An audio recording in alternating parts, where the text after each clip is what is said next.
शासन, तुमचा विश्वास, आमची बातमी। नाशिक शहरातील नागरिकांना पुन्हा एकदा पेट्रोल आणि डिझेल दरवाढीचा फटका बसलाय। गेल्या आठवड्यात तिसऱ्यांदा इंधनाच्या दरात वाढ झाल्यानं नाशिककरांमध्ये तीव्र नाराजीचं वातावरण निर्माण झालंय।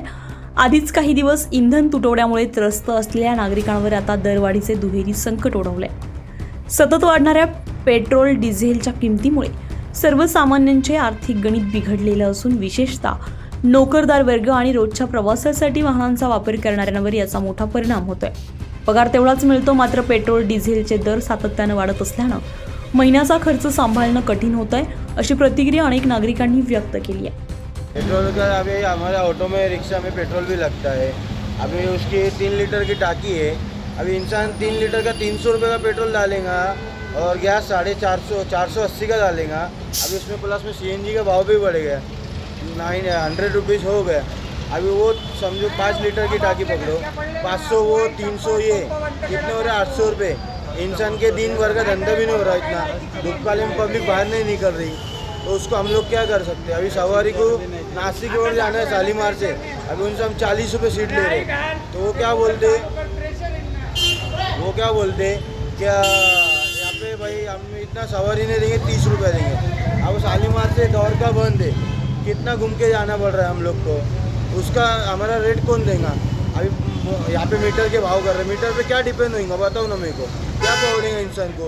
ये ऐसे रिक्शा वाले ऐसी लाइन में खड़े रहेंगे तो क्या मिलेगा इंसान को।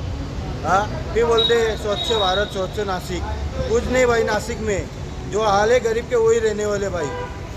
ऑटो वाले जैसे ज़िंदगी काट रहे वैसे ही कटन दो, मत भाव बढ़ाओ। आपसे यही गुजारिश है मेरे को। काय सांगा, पेट्रोलचे रेट गेली 10 दिवसापासून वाढत चाललेले आहेत आणि आज देखील पेट्रोलचा 1 रुपया हा वाढून गेलेला आहे।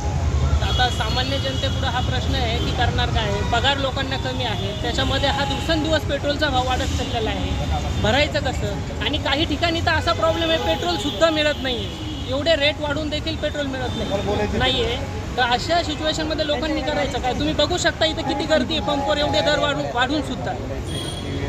दरवाढीमुळे वाहतूक खर्च वाढण्याची शक्यता असून त्याचा परिणाम इतर वस्तूंच्या किमतींवरही होण्याची भीती व्यक्त केली जाते। सर्वसामान्यांना दिलासा मिळावा यासाठी सरकारनं इंधन दरवाढीवर तातडीने तोडगा काढावा, अशी मागणी आता नाशिककरांकडून केली जाते। ब्युरो रिपोर्ट, आपलं शासन, नाशिक। आपलं शासन, तुमचा विश्वास, आमची बातमी।